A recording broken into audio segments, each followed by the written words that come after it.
台南市立安南病院妇产科主任蔡世伟表示，伫个子宫良性的肿瘤治疗，过去大部分以着手术为主，但随着医学的发展，已经由完整的开腹手术发展到创伤较少的腹腔镜等微创的手术，但这个手术方式拢会有伤口，可能对患者造成一定程度的影响。现在安南病院引进海扶刀，利用超声能量，就会用将良性的肿瘤来消融，因为无空喙嘛唔免抹嘴，提供患者加一种治疗的选择。手术在过去大概就是以开腹手术为主啊，当然现在随着时代科技的进步，已经演变到现在是腹腔镜手术，甚至到现在我们医院也有达文西机器手臂辅助手术。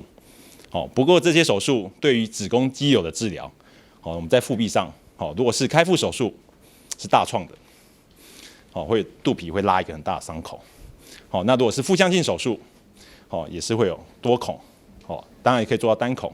达文西手术最新的腹腔镜微创手术也是会有多个孔洞，在腹壁上都是会有伤口的，甚至子宫有肿瘤，子宫有肌瘤，你要把肌瘤取出，在子宫上目前不可能腾空，在腹腔内藉由一些器械把子宫取出，子宫壁上完全完好没有伤口，那是不可能的。所以但是海扶刀的引进打破了这过去传统思维，海扶刀提供了一个肚皮没有伤口，子宫没有伤口，而且在治疗的期间是不用麻醉的。虽然海扶刀的应用伫个国外真普遍，不过目前国内开放的有一定的适应症，而且嘛不是一般妇科拢会用使用，而是要经过医师来评估，